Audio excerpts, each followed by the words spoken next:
दूसरी पार्टी के बंदे को ही करप्ट कराया, चाहे वो नून लीग का हो या पीटीआई का हो या पीपल्स पार्टी का हो। गरीब आदमी को अपना घर चलाने के लिए इतनी मुश्किलात का सामना करना पड़ता, उसको अपने घर का राशन पूरे करने के लिए घंटों घंटों लाइनों के अंदर लगना पड़ता है। कि पाकिस्तान के अंदर इन्फ्लेशन 30% के ऊपर, डॉलर की वैल्यू ऑलमोस्ट 300 पे पहुंच गई है। इंडिया का फॉरेन रिजर्व $590 बिलियन है। घर बैठे पैसे आ रहे हो, वो क्यों जाएगा बाहर कमाने के लिए। इंडिपेंडेंस के टाइम के ऊपर दो बड़ी सुपर पावर्स थी, एक अमेरिका और एक सोवियत यूनियन।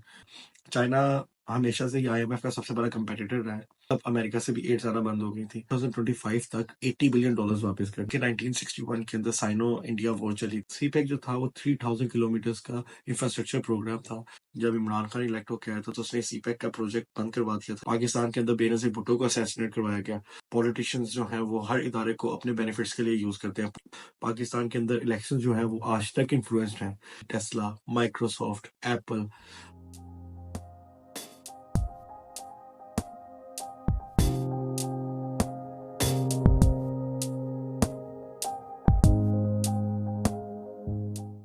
अस्सलाम वालेकुम फ्रेंड्स, मेरा नाम है Salman. Welcome to my channel. और जैसे कि आप सब जानते हैं आज का इलेक्शंस का माहौल है पाकिस्तान के अंदर, और कुछ माह के अंदर इलेक्शंस अनाउंस भी हो जाएंगे। हम सब लोग टीवी के ऊपर देखते हैं पॉलिटिशियंस को बैठे हुए, एक दूसरे के साथ बातें करते हुए, डिबेट्स करते हुए, एक दूसरे को ब्लेम्स देते हुए। कभी भी आज तक किसी भी पॉलिटिशियन ने खुद पे ब्लेम नहीं लिया, हमेशा दूसरी पार्टी के किसी पॉलिटिशियन पर या वर्कर के ऊपर ही ब्लेम डाला है।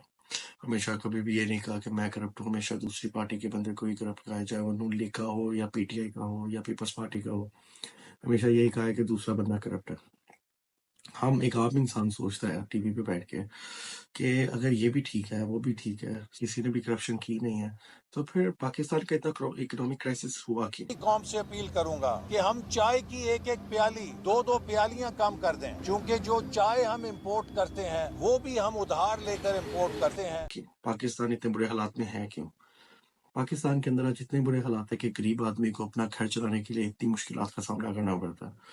उसको अपने घर की एंड्स मीट करने के लिए भी इतनी प्रॉब्लम है, बेसिक नेसेसिटीज पूरी करने के लिए भी इतनी प्रॉब्लम्स है।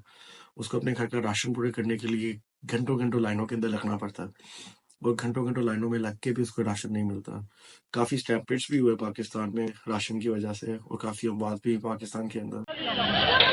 A crowd of frightened people fled a food distribution site in Peshawar, Pakistan on Saturday as gunshots rang out behind them. One of several such incidents. फिर भी पाकिस्तान के अंदर एक गरीब का रहना इतना मुश्किल क्यों हो गया।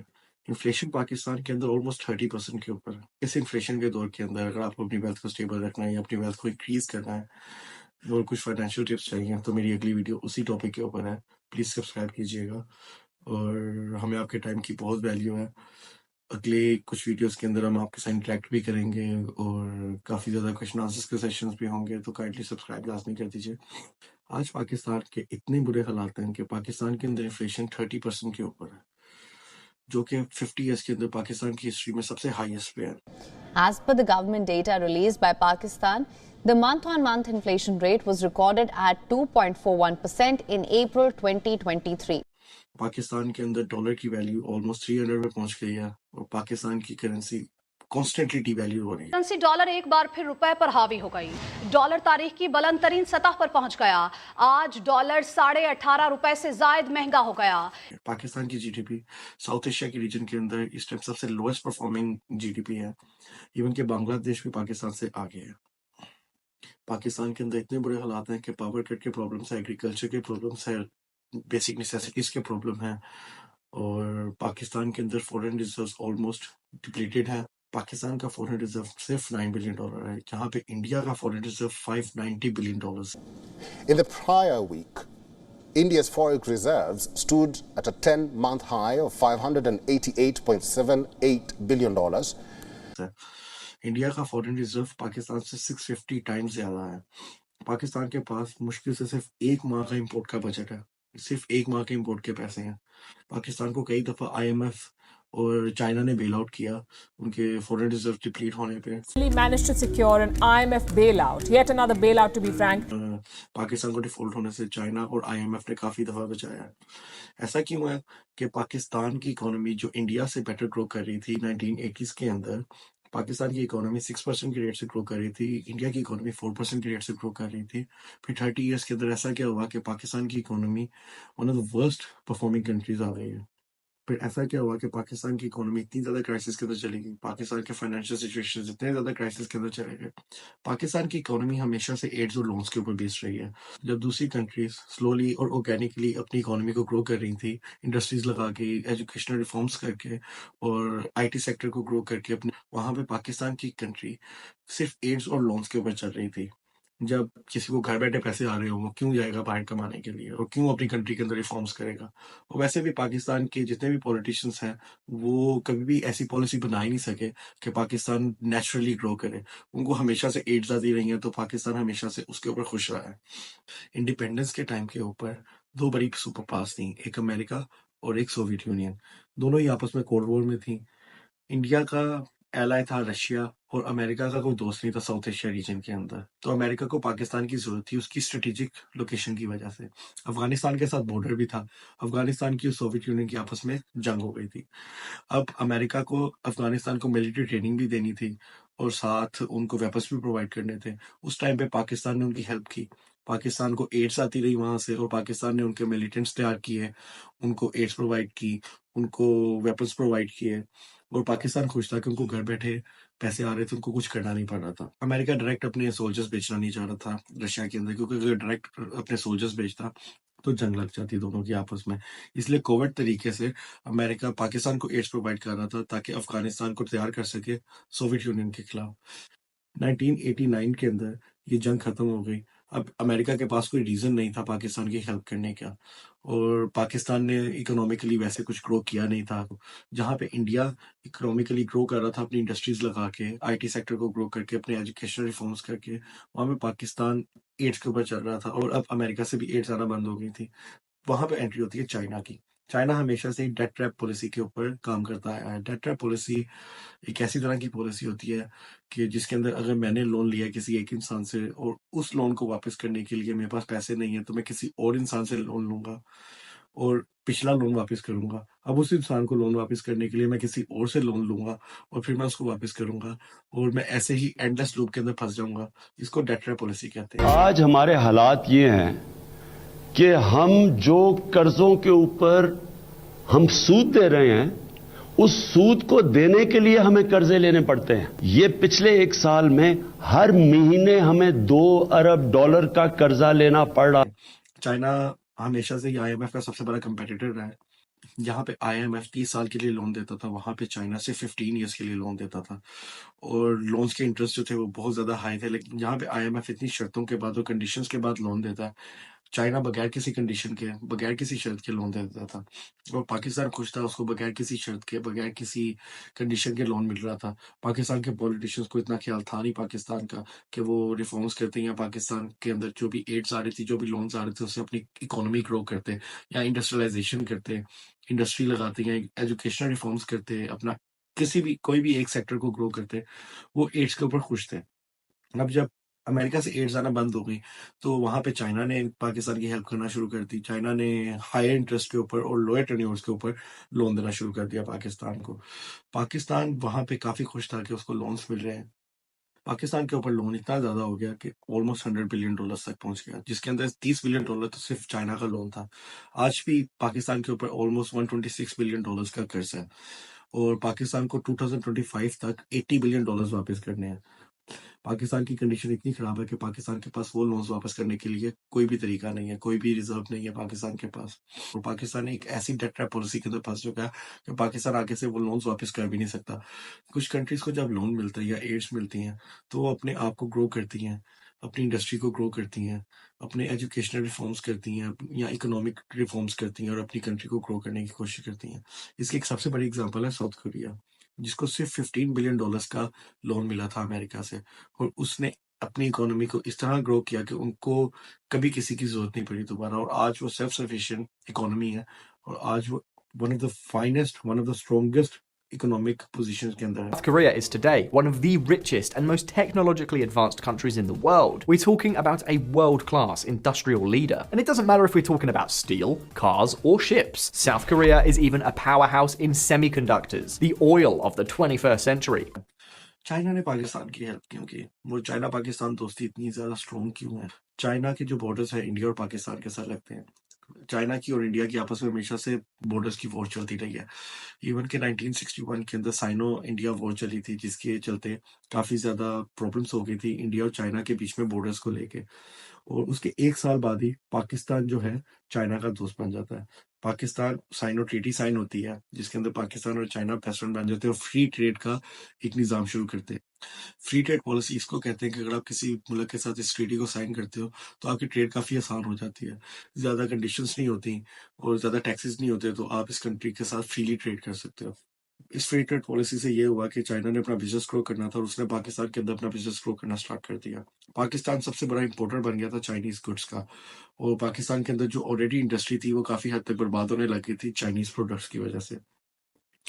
जो भी प्रोडक्ट थे जो पाकिस्तान के अंदर भी बन रहे थे वो भी बाहर चाइना से इंपोर्ट होने लगे, तो पाकिस्तान की जो ऑलरेडी इंडस्ट्री थी वो काफी हद तक बंद होने लगी। पाकिस्तान एक इम्पोर्ट बेस्ड इकोनॉमी बन गया।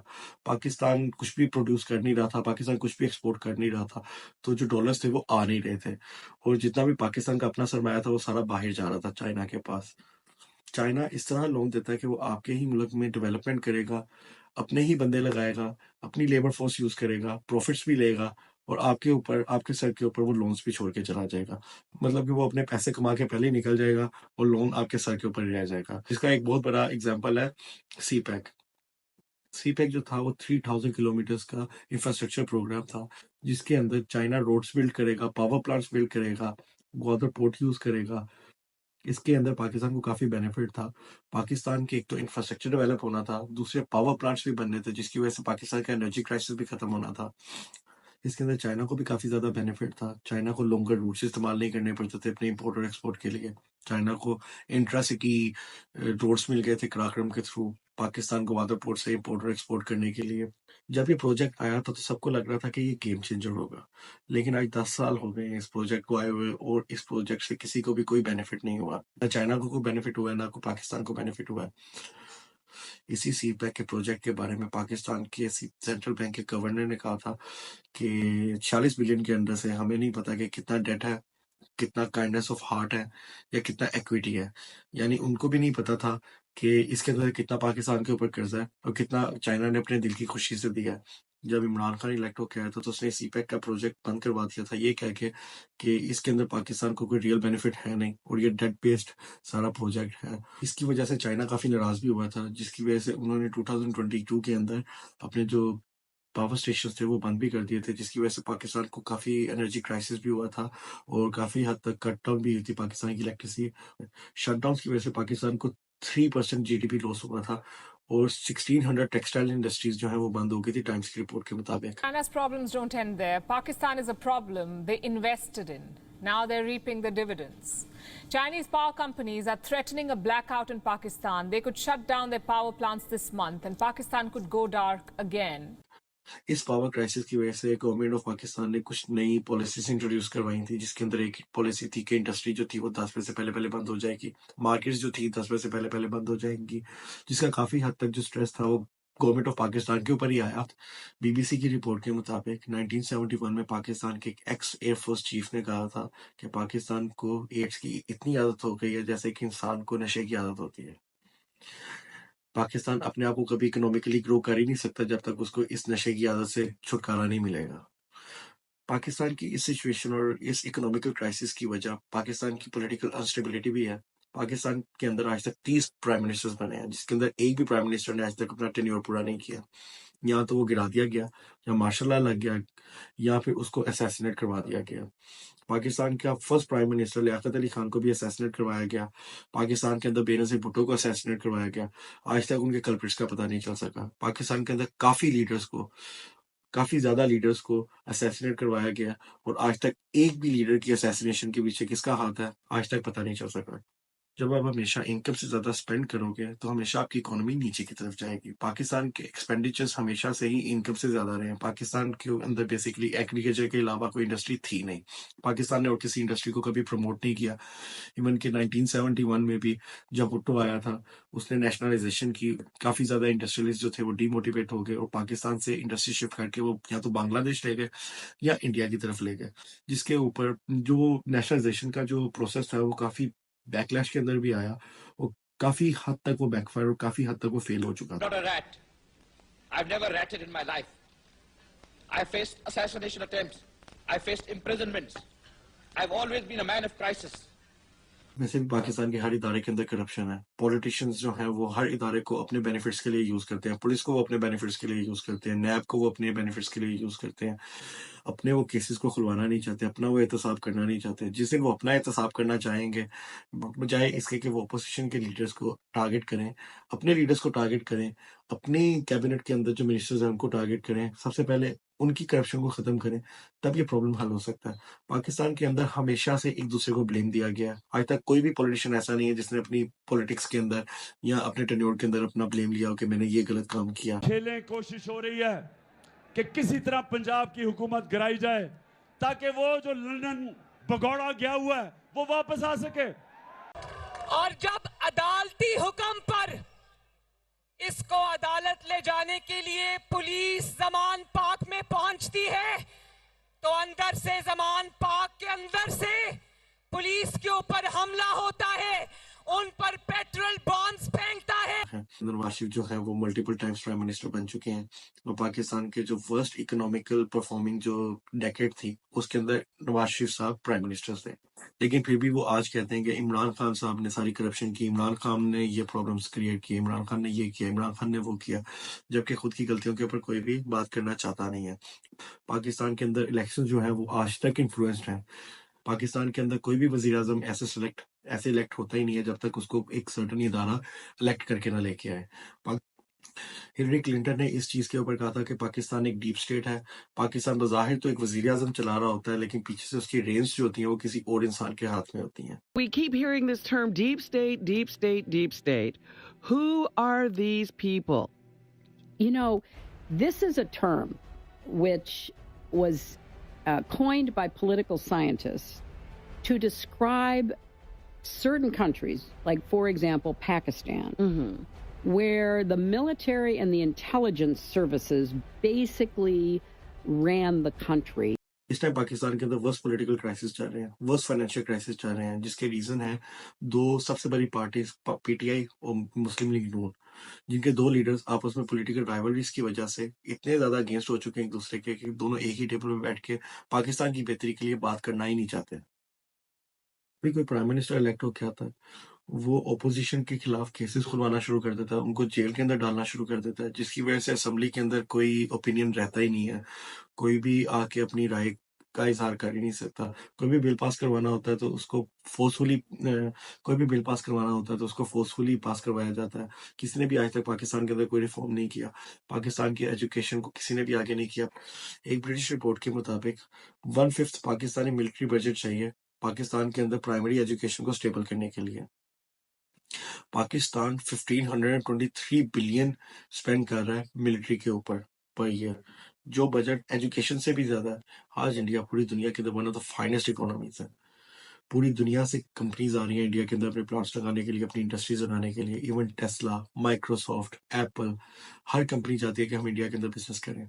पाकिस्तान के अंदर कोई भी एक इंडस्ट्री नहीं आना चाह रही, पाकिस्तान के अंदर कोई भी एक बिजनेस आना नहीं चाह रहा। जो ऑलरेडी बिजनेस पाकिस्तान के अंदर है भी, वो भी पाकिस्तान छोड़ के जाना चाह रहे हैं। पाकिस्तान की जो फॉरेन डायरेक्ट इन्वेस्टमेंट है ऑलमोस्ट जीरो है इस टाइम पे। कोई भी बाहर की इंडस्ट्री पाकिस्तान के अंदर आके काम करना चाह ही नहीं रही। इवन कि पाकिस्तान 5th बिगेस्ट मार्केट है दुनिया के अंदर, फिर भी कोई इंडस्ट्री पाकिस्तान के अंदर काम करना नहीं चाह रही।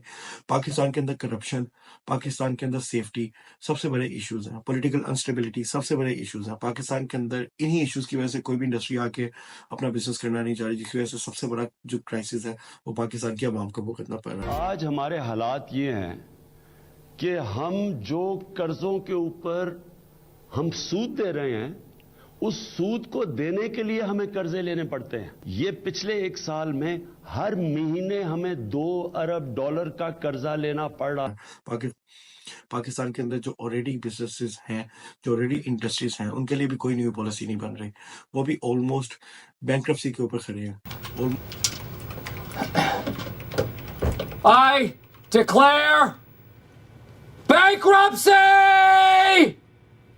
ऑलमोस्ट 1600 इंडस्ट्रीज, टेक्सटाइल इंडस्ट्रीज बंद हो चुकी हैं। स्टील सेक्टर इस टाइम बिल्कुल बर्बाद है। इस सब के चलते जो सबसे बड़ा लॉस हुआ है वो पाकिस्तान के गरीब इंसान का हुआ है। पाकिस्तान के लीडर्स का किसी का भी पाकिस्तान के अंदर कोई भी स्टेक नहीं है। सबकी प्रॉपर्टीज बाहर के मुल्क में है, सबके स्टेक्स बाहर के मुल्क में है। थोड़ा सा भी कोई प्रॉब्लम होता है वो सबसे पहले बाहर भागते हैं, क्योंकि सबकी प्रॉपर्टीज बाहर के मुल्क में है। आज तक किसी भी एक लीडर का प्रॉपरली एहतसाब हुआ ही नहीं है। किसी भी लीडर की प्रॉपर्टीज के ऊपर, उनकी नेटवर्थ के ऊपर, उनके टैक्सेस के ऊपर किसी ने कोई एहतसाब नहीं किया। पाकिस्तान की इकोनॉमिक क्राइसिस का सबसे बड़ा सोल्यूशन ये है कि पाकिस्तान के अंदर पॉलिटिकल स्टेबिलिटी आए। पाकिस्तान के अंदर जो भी क्राइसिस चल रहा है उसके खिलाफ पॉलिसीज बने, एजुकेशनल रिफॉर्म्स हों। पाकिस्तान के लीडर्स नहीं चाहते कि पाकिस्तान की आवाम पढ़े, क्योंकि अगर पाकिस्तान की आवाम पढ़ गई तो क्वेश्चंस होंगे पाकिस्तानी लीडर्स से, पाकिस्तानी पॉलिटिशियंस से, और वो ये चाहते नहीं है। अगर आप कोई रीजन बताना चाहते हैं पाकिस्तान के इकोनॉमिक क्राइसिस के ऊपर और पॉलिटिकल सिचुएशन के ऊपर तो प्लीज नीचे कमेंट कीजिए और मेरा चैनल लाजमी सब्सक्राइब कीजिए। Thank you so much.